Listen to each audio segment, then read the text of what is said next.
कोथरूड परिसरात टोळक्याकडून कोयत्याने वार करत तरुणाची हत्या। पुण्यातील कोथरूड परिसरात गुरुवारी मध्यरात्री एका तरुणाची कोयत्याने वार करत निर्घृणपणे हत्या करण्यात आली आहे।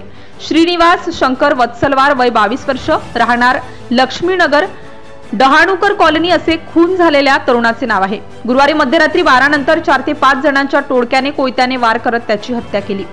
श्रीनिवास हा त्याच्या काही मित्रांसोबत रात्री 12च्या सुमारास बाहेर गेला होता। यावेळी कर्वेनगर येथील गांधी चौक परिसरात त्याला 4 ते 5 जणांच्या टोळीने अडवले व त्याच्यावर कोयत्याने सपासप वार केले।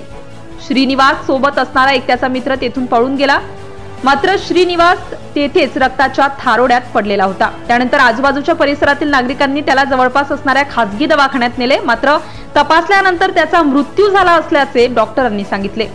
याबाबत गुन्हा दाखल करण्याची प्रक्रिया रात्री उशिरापर्यंत अलंकार पोलीस स्टेशन येथे सुरू होती। Subscribe now and press the bell icon. Never miss an update.